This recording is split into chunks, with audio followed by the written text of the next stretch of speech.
제목이 교회는 순진한 말만 하는 것 같다예요. 왜냐하면 제가 역대상을 읽으면서 그런 생각이 들더라고요. 오늘 보면 이제 전반적인 스토리는 그렇습니다.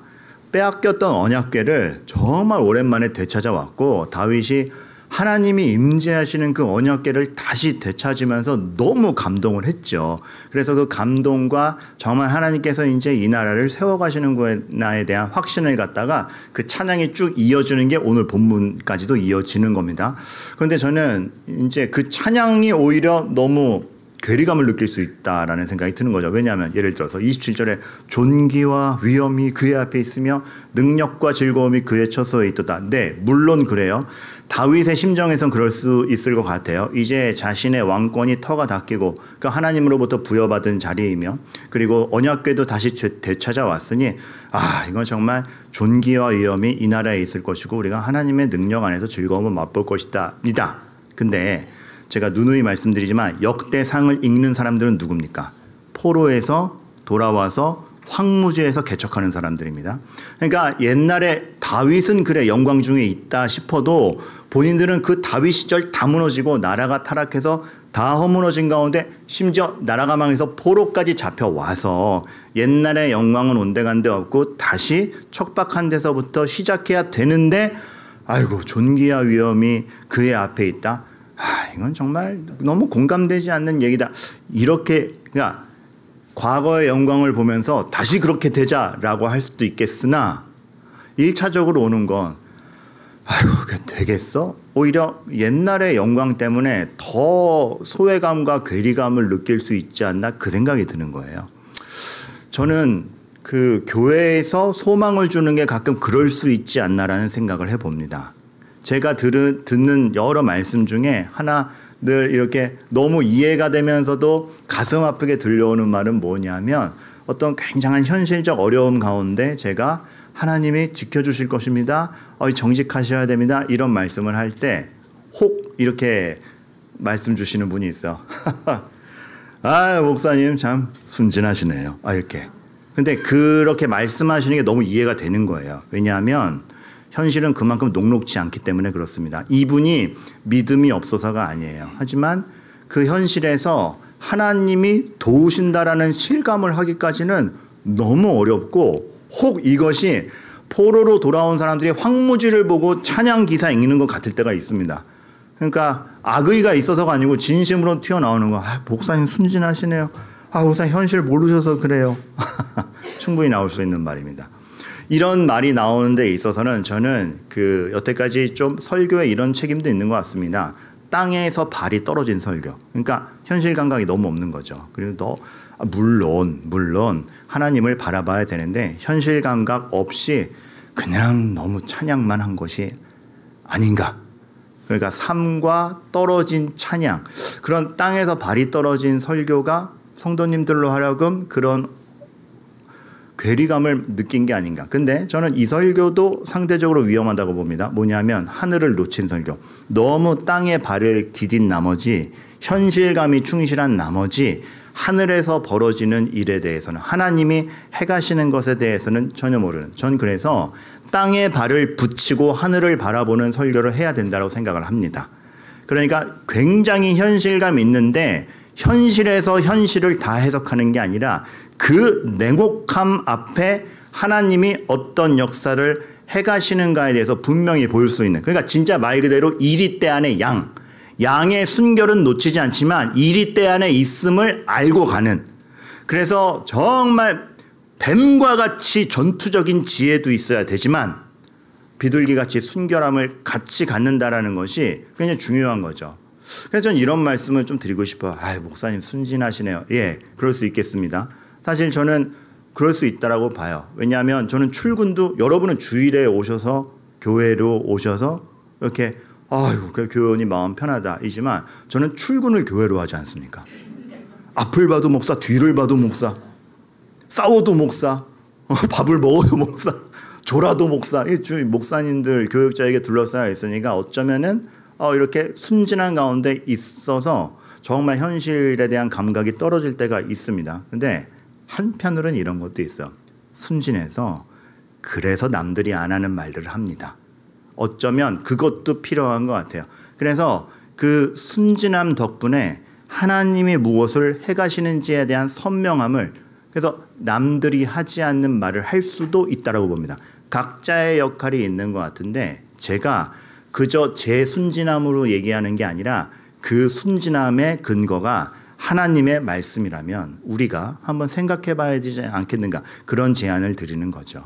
그러니까 하나님께서 우리에게 주시는 말씀이 현실과 동떨어진 공수표가 아니라 진짜 이 현실을 책임지는 말씀이다. 즉 황무지에서 다 옛날 성정 무너지고 포로에서 귀환한 이들이 다윗의 찬양을 보고 존귀와 위엄이 내 앞에도 있다라는 것을 정말 확신해 갈 수 있는 것, 그게 우리가 지금 역대상을 읽는 이유 중에 하나가 되리라 생각을 합니다. 그래서 여러분들 이걸 좀 알았으면 좋겠어요. 첫 번째는 뭐냐면 역대상을 읽으면서 제가 이 관점을 우리가 놓치면 안 되겠구나 싶은 게 창조에 대한 기억과 미래에 대한 기대입니다.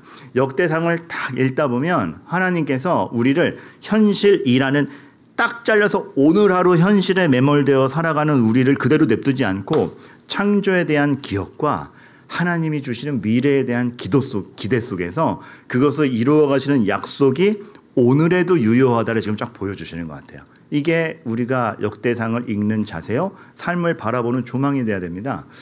제가 이제 그 가족끼리 가끔 이제 우리 오늘은 뭐 배달해 먹자 그래가지고 배달보다는 따끈할 때 가져오려고 이제 전 보통 포장하고 제가 가서 픽업을 해옵니다. 근데 가는데 그날 주문이 많아가지고 이렇게 기다려야 되는 거예요. 아이고 이때쯤엔 될 줄 알았는데, 그래서 제 주문한 거 나올 때까지 기다리는데 한 프로그램이 이렇게 막 나왔어요. 프로그램이 나와서 그거 보고 있는데 그 남녀가 만나는 프로그램이었어요.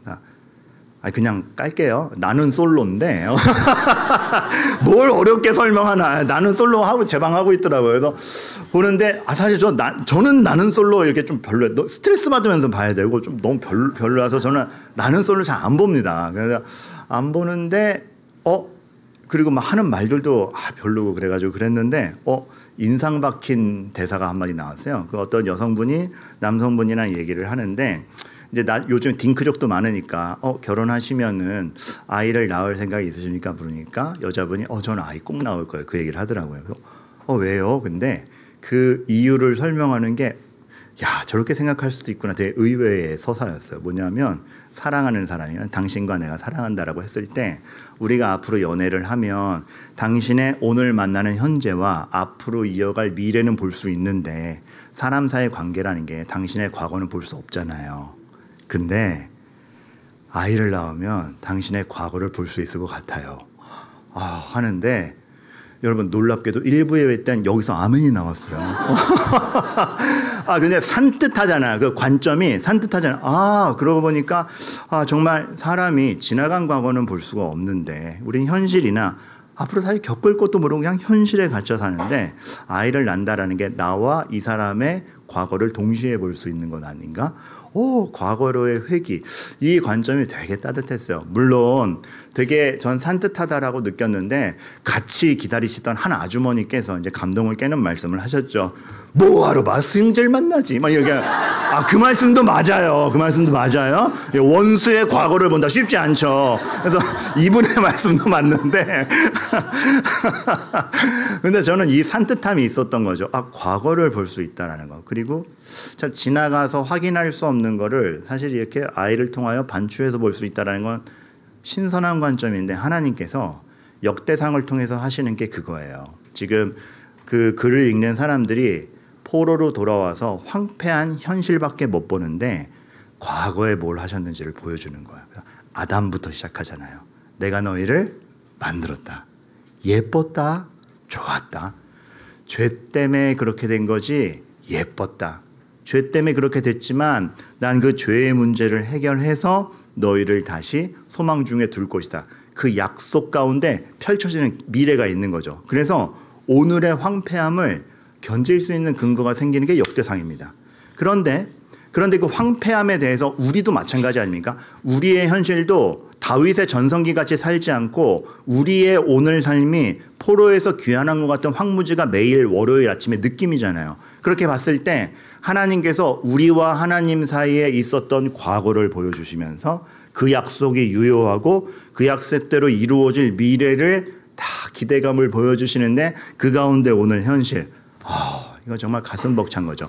그래서 제가 지난주에 소개해드렸던 야베스의 기도가 그 하나님의 창조와 약속, 창세기를 그대로 담고 있다라고 말씀드리지 않았습니까? 왜요? 주께서 내게 복을 주시려거든 나의 지경을 넓히시고 환난 가운데서도 벗어나게 하옵소서. 창세기 1, 2장을 읽으면 하나님께서 복을 주시며 생육하고 번성하고 땅을 정복하라라는 지상명령을 보여주시는데 죄 때문에 망한 우리도 보여주시죠. 하지만 그 죄 때문에 하나님의 복과 명령이 포기되지 않고 이어진다라는 걸 야베스는 알고 있었던 겁니다. 그래서 복을 주소서 지경을 넓혀가겠습니다. 하나님이 처음에 하신 그때 그 어린 시절의 약속 우리에게도 유효한 줄 압니다. 그러니까 버틸 힘이 생기는 거죠. 거기서 오늘을 해석하는 겁니다. 그러니까 여러분 믿음이 있다라는 건 믿으면 잘 돼 이런 단조로운 게 아니고 하나님의 약속이 오늘 유효하다를 확신해서 자기의 처신을 정해가는 게 믿음인 겁니다. 하나님은 정말로 그런 것 같아요. 과거의 약속과 미래의 완전을 오늘 투영하시는 분이에요. 그러니까 여러분 이것이 하나님이요 우리의 신자의 여정임을 아시기 바랍니다. 우리가 역대상을 읽으면서 왜 아담부터 반추에서 그 이스라엘의 역사를 보는가?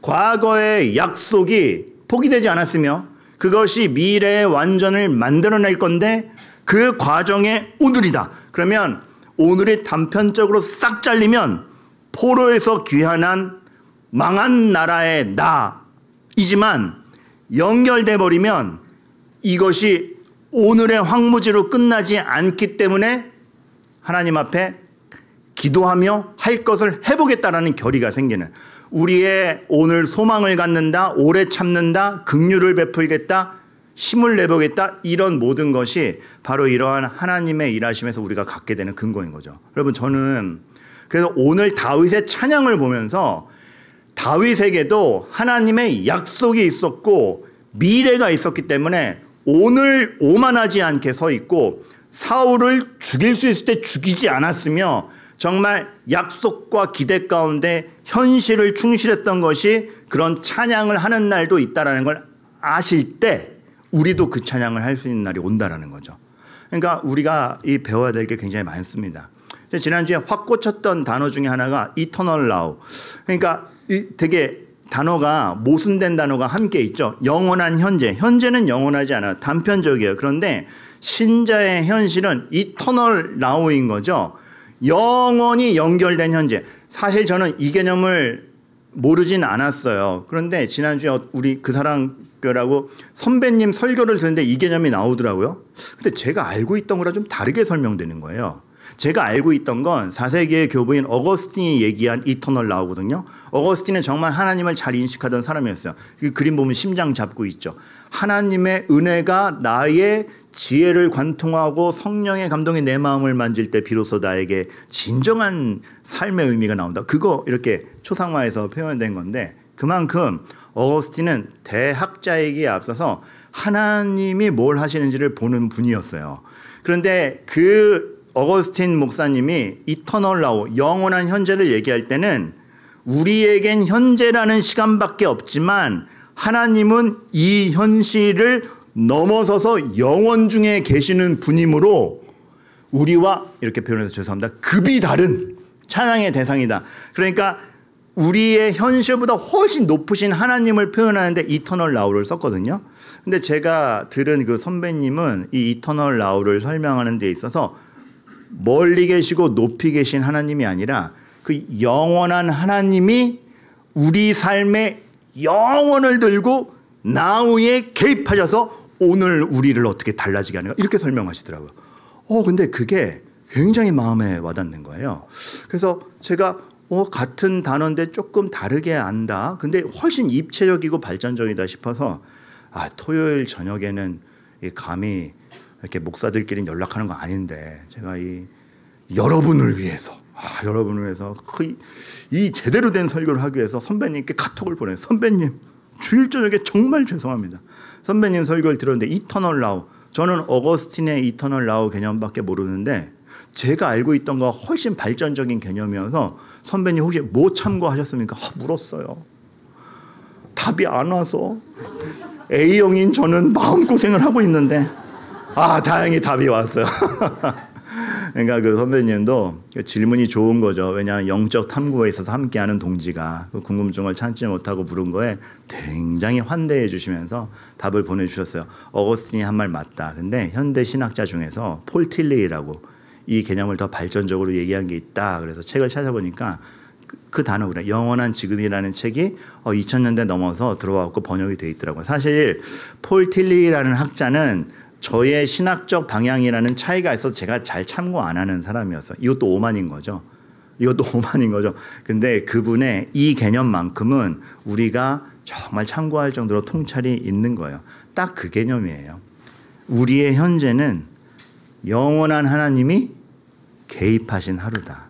그래서 파편되어 있거나 오늘로서만 이렇게 낙심되는 걸로 끝나는 것이 아니고 영원을 이어가시는 하나님 앞에 하나님의 약속과 약속하신 소망 중에 오늘이기 때문에 아브라함의 인생이 똑같은 인생이었지만 하나님이 개입하셨을 때 뭐가 달라지는지를 보듯 하나님을 인식했을 때 오늘에 대한 해석이 달라지고 오늘에 대한 삶의 행동 근거가 달라진다. 그거거든요. 저는 역대상을 읽으시면서 다윗의 찬양을 보시면서 여러분들이 이터널 나우를 알아가셨으면 좋겠어요. 제가 작년에 그런 설교한 적이 있어요. 요셉 얘기하면서 여러분 과거를 바꿀 수 있습니까? 우리 과거 바꿀 수 있나요? 없죠. 과거를 바꿀 수 없어요. 그런데 요셉은 이터널 나우 덕분에 과거가 바뀌어요. 하나님은 그것을 선으로 바꾸사 가족에게 버림받고 정말 그 상처가 있고 앙심이 될 수밖에 없는 가족과 떨어져 살아야 되고 가족들은 요셉이 죽은 줄 알고 살아가야 되는 그 야곱의 비극 그것을 선으로 바꾸사 과거는 바꿀 수 없는데 영원의 하나님의 손길에 이어진 가운데 그 과거가 선으로 바뀔 수 있는 거예요. 그 상처가 아무것도 아니게 된다. 그 고생이 아무것도 아니게 된다는 게 아닙니다. 그 상처와 고생을 의미 있게 바꿔내시는 그 하나님의 역사. 요셉이 감옥에서 무슨 생각했습니까? 왜 그랬지? 형들은 나에게 왜 그랬지? 하나님도 향해겠죠. 하나님은 나에게 왜 그러시지? 하나님 도대체 나에게 왜 그랬지? 난 정직하게 살았는데 왜 그랬지? 그런데 그러한 모든 왜 그랬지가 파편화된 오늘만 보면은 왜 그랬지인데 하나님의 약속과 소망 가운데 연결이 되면 소망으로 가는 약속을 확인할 수 있는 오늘 하루인 거예요. 그래서 요셉이 가늠치 않았던 거예요. 그래서 요셉이 감옥에서도 성실을 다했던 거예요. 그러니까 이제 달라지지 않습니까? 제 별명 중에 하나가 마이크로튼 전문가라는 별명이 있어요. 그러니까 제가 신학교 다닐 때 지금은 이제 마이크로튼 교수님이 은퇴할 때 거의 다 되셨지만 제가 신학대학원 갈 때만 해도 신학계에 세월고 그러면서 아주 파장이 크신 분이었어요. 그래서 전미 기독교계 1위 막 최고의 책으로 뽑히고 아주 명성이 자자한 교수님이었는데 제가 그거를 저희 신학교 저희 동기들한테 이렇게 소개하는데 책 하나 읽고 너무 통찰력이 있어가지고 그 친구들에게 소개하고 마이크로튼 교수님 책 전파하는데 아주 제가 앞장섰었습니다. 그리고 그러면서 총회 교육부에서 일하면서 이 마이크로튼 교수님의 어떤 여러 가지 너무 통찰력 있는 것들을 교재에 접목하면서 마이크로튼 전문가로 저만 아는 건데 위세를 떨쳤습니다. 여러분 근데 그래서 제가 너무 존경했던 나머지 유학도 이 교수님이 있는 학교로 유학 가려 그랬던 거예요. 실제로 그 교수님이 오자마자 첫 수업도 본인 수업부터 시작해서 주제가 맞으면 내가 논문지도 해주겠다. 조교통해서 다 이메일로 약속됐던 건데 비자가 안 돼서 못 갔던 거예요. 그래서 되게 저한테 한으로 남죠. 근데 그것만 한으로 남으면 되는데 저랑 같이 준비하던 후배 중에 하나는 1년 뒤에 돼서 갔거든요. 그러니까 얘는 마이크로튼 교수님에게 배워서 귀국한 거예요. 그러니까 그때부터 이게 2배의 좌절감. 왜냐하면 제가 책을 100권 읽고 말하는 것보다 이 후배 말 한마디가 권위가 센 거예요. 제가 이것도 읽고 해서 얘기했는데 이 친구는 제가 직접 들었는데 상대가 안 되는 거예요. 진짜 직접 배운 사람의 말이 더 권위가 있고 세워줘야죠. 근데 저는 그게 문제가 아니고 이 격차가 벌어지는 게 느껴지다 보니까 하나님한테 묻게 되는 거죠. 왜 못 가게 하셨어요? 사실 사람이 뭔 일이 생기면 자기 탓 안 하고 하나님 원망해요. 말이 이렇게 가는 거죠. 주권자시오. 왜 못 가게 하셨습니까? 제가 뭐 악한 계획한 것도 아니고 이렇게 격차가 벌어지고 제가 상실감 느끼는 게 너무 뻔히 보이는데, 그러니까 요거 한 예만 들어서 그렇지 그때 못 가게 된 걸로 말미암아 바뀐 제 현실 때문에 안 겪고도 겪어야 되는 것도 많이 겪었고 이렇게 상실감 많이 겪었어요. 참 희한한 게 하나님의 주권을 인정한다고 상실감과 열등감이 사라지진 않아요. 이게 중요해요. 하나님의 주권을 확신한다고 상처랑 열등감이 사라지지 않아요. 하나님의 주권 안에서 상처를 아물어 가게 해야 되고 하나님의 주권 안에서 열등감을 해소해 가야 돼요. 그래서 겪는 게 제가 생각지 못하는, 제가 계산치 않았던 걸 막 겪으면서. 근데 여러분, 그 상처가, 그 열등감이, 그 상대적 박탈감이 무엇으로도 왜 그랬지? 라고 했을 때 설명될 수 없었는데 개척하고 나서 그 상처들이 하나둘씩 씻겨나가요. 왜냐하면 그렇게 의도치 않았던 걸 겪고 상실감을 느낌으로 말미암아 갖게 되는 것이 그 누군가를 위로할 수 있는 저력이 되기 때문에 그렇습니다. 그래서 어느 순간 제가 어떤 생각이 드냐면 성도님들 딱 만났을 때 어느 순간에는 제가 위로를 할 수 있을 때가 있어요. 너무 감사해요. 근데 여러분, 그 위로를 할 수 있는 저력이 제가 느꼈던 상실감과 슬픔의 깊이만큼 위로할 수 있더라고요. 그러니까 이런 생각이 들어요. 이 사람을 위로할 수 있다면, 내가 성도님을 위로할 수 있다면 내가 실패를 경험해도 좋겠다라는 마음이 드는 거예요. 그러니까 거기에서 과거에 왜 그랬지라는 의문, 상실감, 상처가 쫙 씻겨 나가는 걸 봐요. 여러분, 미리 말씀드리는데 이것은 제가 상태 좋을 때 적은 말이지 실패를 겪고 싶진 않습니다. 근데 진심으로 성도님들을 위로하는 순간에는 하나님이 나와 함께 있도록 하신 성도님을 위로할 수 있다라면 실패를 겪어도 좋겠다, 이 마음이 진심으로 드는 거예요. 그리고 개척 초기부터 모든 신방의 자리에서 그래요. 신방 딱 가서 이렇게 의자에 앉는 순간 성도님들을 다 마주치면 이 마음이 들어요. 이 만남을 방해하는 어떤 변수도 허락하고 싶지 않다라는 마음이 싹 들어요. 그러니까 그 만남이 너무 감사한 거예요. 한 교회에서 만났다는 게 너무 감사해요. 그런데 여러분, 제가 만약에 유학을 갔다 그러면은 다른 삶의 경로가 됐겠죠. 그러면 여러분들을 못 만날 수도 있었겠죠. 그런 관점에선 저는 과거로 돌아가면 유학을 가고 싶지 않은 거예요. 왜요? 여러분을 못 만나는 변수가 되니까. 그만큼 하나님이 하나님의 계획 안에서 오늘 겪게 하시는 것이 의미들을 찾아갈 때 묘하게 기쁘더라고요. 묘하게 기쁘더라고요. 그러니까 요셉 왜 그랬지? 왜 그랬지? 이게 뭐지? 그것을 손으로 바꾸사. 형님들, 나를 먼저 보내서 모두를 구원하지 않았습니까? 이거 위해서면 아이고 형님들 저 버린 거 버렸다라고 생각하지 마세요. 하나님이 선으로 바꾸셨고 날 먼저 보내신 겁니다. 오늘을 진심으로 해석하는 틀이 달라져요. 그리고 이건 단지 해석하는 틀만 바꾸는 게 아니라 처신이 달라집니다. 하나님의 약속과 미래에 대한 소망을 제대로 인식하는 사람은 오늘의 선택이 달라지는데, 요셉, 형님들 두려워하지 마세요. 내가 형님들 자녀까지 기를 거예요. 복수할 줄 알았죠. 자기네들은 이렇게 먹을 게 없어가지고 이집트로 물건 사러 왔는데 이집트 총리가 자기가 버린 동생일 줄 어떻게 알았어. 두렵죠. 근데 요셉이 얘기하는 거죠.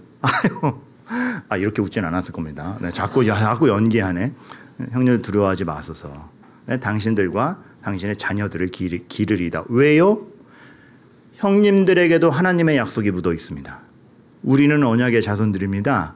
하나님이 지켜가실 겁니다. 그렇다면 거기서 나도 당신들을 지키는 게 마땅한 의무입니다. 죽음도 두렵잖아요. 나중에 말년에 난 죽을 것이지만 이제 죽어서 어떡하냐? 권력을 다 놓고 죽으면 어떡하냐? 우리 자손들은 어떡하냐? 이게 아니고 하나님께서는 이 약속을 지켜가실 것이니 맹세하신 땅에 내가 총리건 말건 내가 있건 없건 상관없다. 하나님의 약속을 지켜가시기에 맹세하신 땅에 이르게 하시리라. 너희들은 다만 그 약속을 놓치지 말라. 이게 유언으로 나오는 거죠. 유언으로. 그러니까 얼마나 다릅니까? 얼마나 처신이 다르고 선택이 다르고 인품이 달라집니까? 이터널 라우.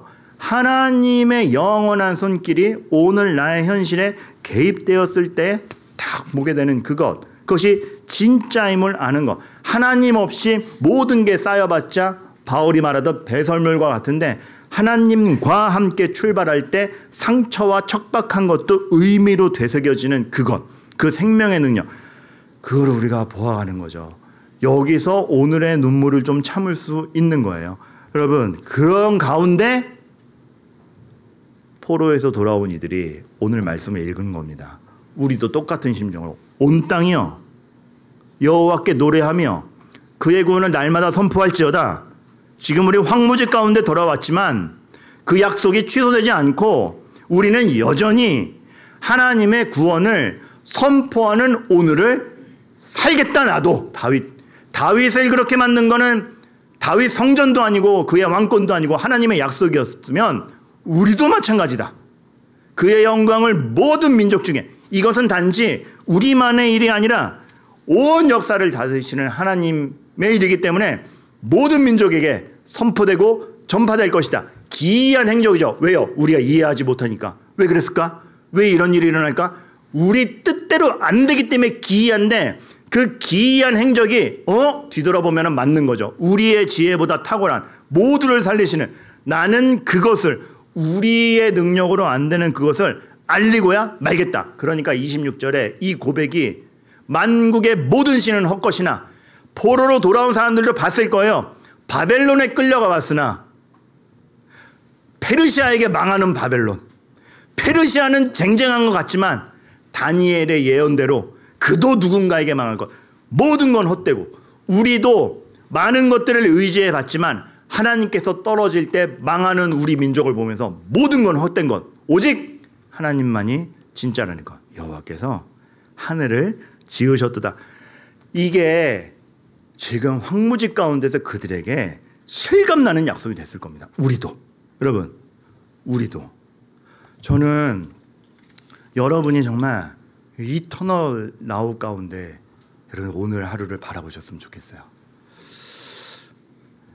오늘 사실 매일 성경 본문대로 다 읽진 않았지만 역대상 16장에 그 유명한 구절, 시편에서 그토록 반복되는 유명한 구절이 여기서도 나오지 않습니까? 여호와께 감사하라. 그는 선하시며 그의 인자하심이 영원하미로다. 황무지 가운데 다윗이니까 했지 그게 아니고 황무지 가운데 나라를 재건해야 되는 입장에서 이제 포로로 돌아왔는데 감사할 수 있다. 왜?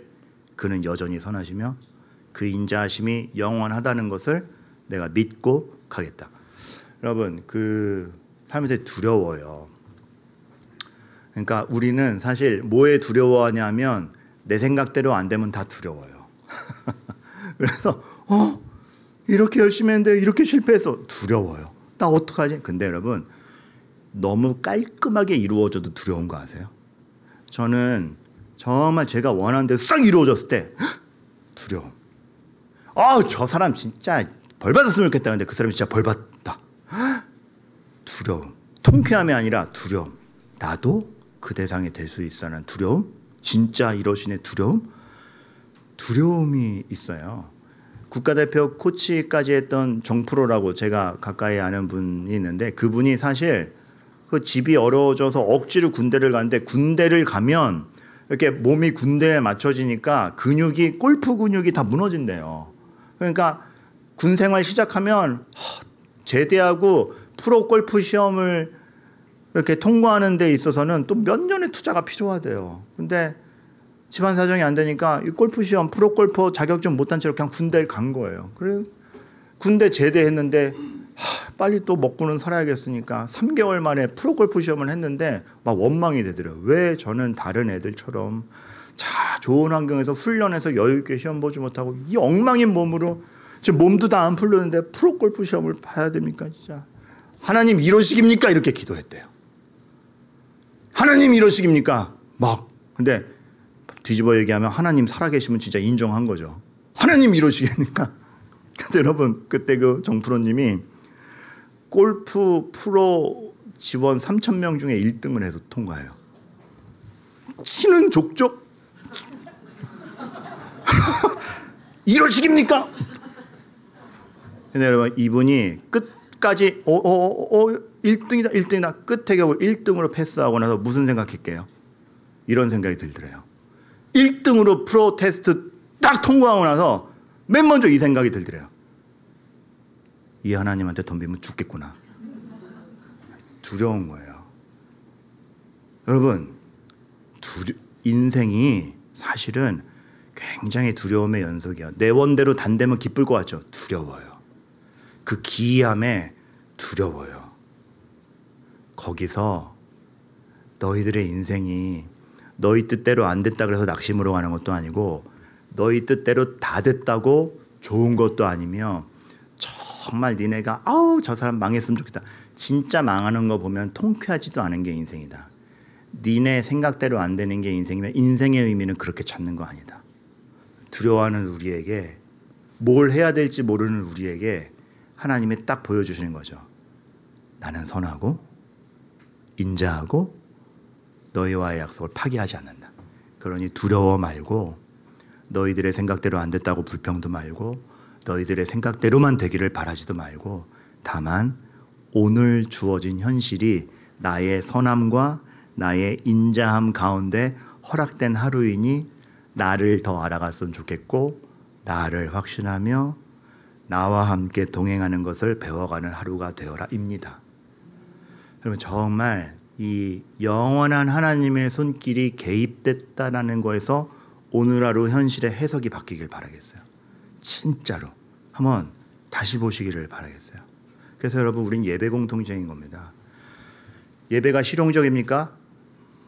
하나님을 실용적으로 여기지 않기 때문에 우리가 이런 질문이 나오는 거예요. 근데 정말로 하나님을 만나고 아버지로 알고 하나님의 뜻이 이것이구나를 아는 과거의 약속과 미래의 소망이 오늘 나의 현실에서 믿음 안에서 성취된다를 아는 그 관점을 갖는 게 정말 실용적인 겁니다.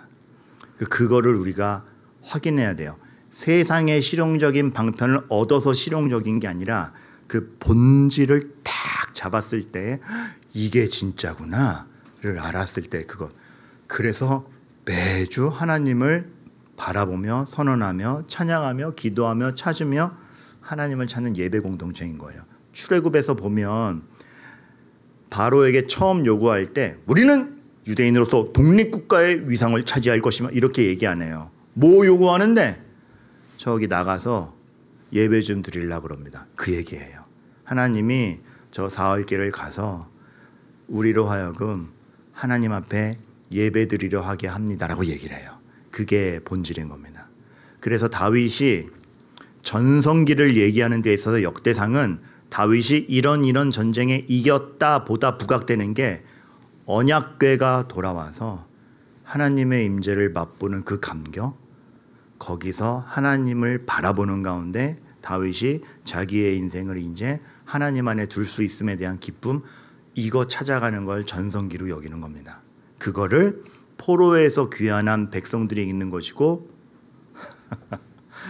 내일부터 또 예배 끝나고부터 정말 성전이 무너진 황무지에 돌아가는 것 같은 현실을 마주하는 여러분들에게 하나님이 주시는 말씀입니다. 여러분, 하나님은 과거의 기억과 미래의 소망을 자신의 약속 가운데 오늘 지켜가시는 분입니다. 그거를 여러분들이 만나시기를 바라겠어요. 이터널 나우. 너무 한국말 같죠? 이터널 나우. 영원한 현재. 여러분의 삶에 믿음 안에 진짜 있는 것이고 우리가 기도할 때 그 말씀 곱씹을수록 감격스럽지 않습니까? 두세 사람이 내 이름으로 모인 곳에 나도 그들 중에 있느니라. 최은조 집사님 갑자기 그 옆에 빈자리가 부담스럽지 않으세요? 여기 예수님이 다 그만큼 여러분의 삶이 주님으로 말미암아 조망되는 은혜의 역사가 있기를 정말로 주님의 이름으로 축원합니다.